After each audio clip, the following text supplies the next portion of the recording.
Welcome to this explainer.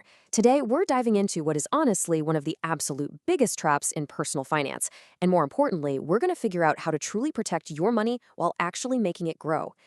For decades, millions of us have been handed fundamentally flawed financial advice, usually from a well meaning uncle or a really persistent family friend. So, we're going to look at exactly why mixing your insurance and your savings is a massive mistake and why keeping them completely separate is your ultimate key to financial freedom.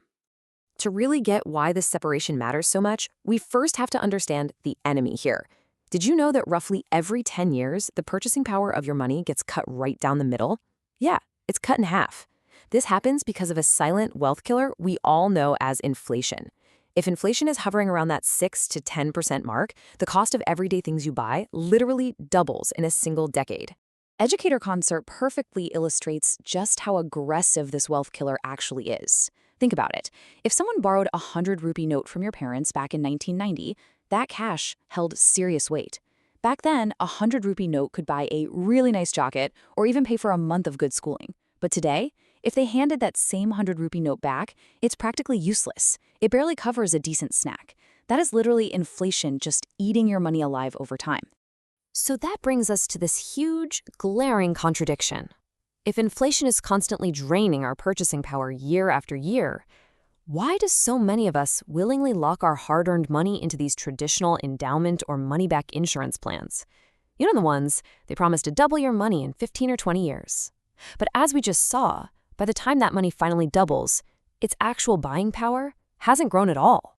Enter what financial educator Sagar Sinha brilliantly calls the kitchity trap. It's basically when agents sell you these plans that mash up life insurance and savings together into one really mediocre dish. The pitch usually sounds amazing.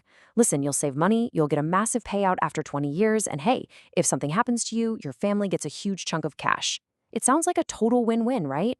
But honestly, it's a massive financial pitfall. So why are these combo plans pushed so aggressively on us? Well, here is the hidden motive. The agents selling them can pocket a staggering 25 to 35% commission just on your very first year's premium. That's huge. And then they keep getting around 5 to 6% every single year you renew. So they're highly incentivized to sell you this kitchity because it pays them incredibly well, not necessarily because it's the right move for you. Let's look at the harsh mathematical reality of these things. Those combo endowment plans typically offer a pretty measly 4 to 5% effective return, and sometimes it's even less than that. Now, when you factor in the 6 to 10% reality of everyday inflation hitting things like your groceries, petrol, and medicine, your money is actually shrinking in real value. You aren't building wealth, you're just locking away your cash to guarantee a loss of buying power. And because these policies are trying to do two completely different things at the exact same time, they just fail miserably at both. Like Sagar Sinha says, it's neither a good savings plan nor a good insurance cover.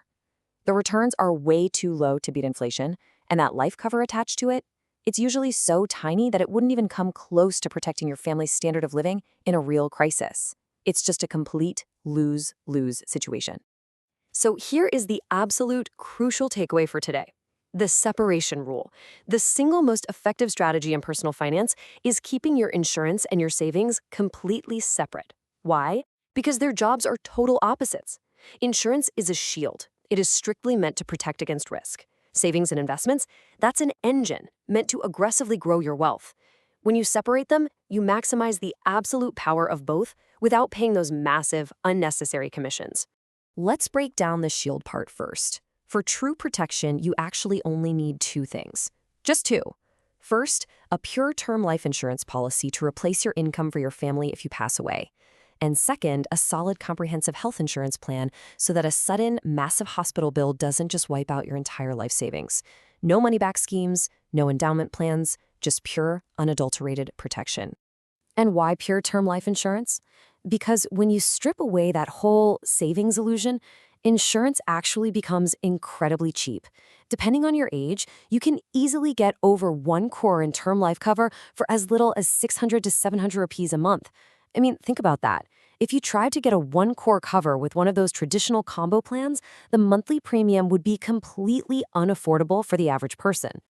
Okay, so your massive insurance cover is now locked in for just a tiny fraction of your income. Awesome. That leaves a whole lot more money in your pocket at the end of every month. The big question now is, what do we actually do with the rest of those savings to beat that wealth-killing inflation we were talking about earlier? This is where the sheer magic of mutual funds and systematic investment plans, or SIPs, really shines. As educators like Dhruv Rathia and Akash Prasad point out, an SIP lets you invest in the broader stock market safely, systematically, and with expert diversification. You aren't just blindly gambling on single stocks here, you're buying into a professionally managed basket of assets that historically outpaces inflation by a long shot. And the compounding math here, it is absolutely wild. Whether you're starting small with a minimum of 500 rupees a month, or you can stretch it up to 10,000 rupees a month, the long-term growth is phenomenal. Sandeep Maheshwari and Akash Prasad show us that over 20 years, even a tiny 500 rupee SIP can grow to nearly 16 lakhs. And a 10,000 rupee monthly SIP, that can realistically grow to over 1 crore. That right there is how you build real purchasing power. What I love most about this is that it's completely automated. It literally requires zero effort once you set it up. It's just 3 simple steps. Open a demat or trading account right from your phone, select a solid mutual fund, and just turn on autopay. That's it. Every month, on the dot, the money moves from your bank to your investment, completely removing the temptation to spend it on stuff you don't need. Now, naturally, when you start transitioning away from those older traditional institutions, a huge objection always pops up: safety. And it is completely normal to be worried. A lot of us were raised believing that only government-backed entities or bank fixed deposits are truly secure. You might be sitting there thinking, if I buy private term insurance or put my money in private mutual funds, are they just going to run away with my cash? Well, let's shatter a quick myth about those traditional safe havens. Entrepreneur Ankur Waraku reminds us of a really surprising fact. Even in a traditional bank fixed deposit, which everyone assumes is 100% bulletproof, the government actually only insures your money up to 5 lakh rupees. Yeah, if a small bank collapses, anything you have in there above 5 lakhs is, frankly, in God's hands.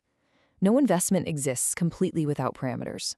Meanwhile, over in the private insurance sector, they are heavily regulated by a government body called the IRDAI.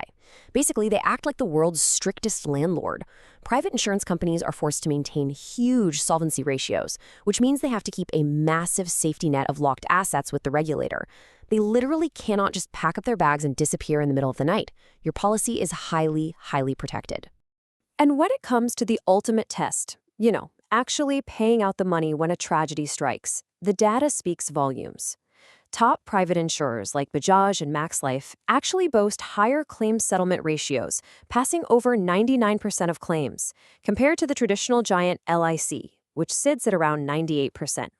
These private players are fast, they're highly digital, and they are incredibly reliable. So, as we wrap up this explainer, I really want you to take a hard, honest look at your own portfolio today. Are you actually building your own wealth to fight inflation, or are you just funding an agent's next vacation through some random kitschy plan?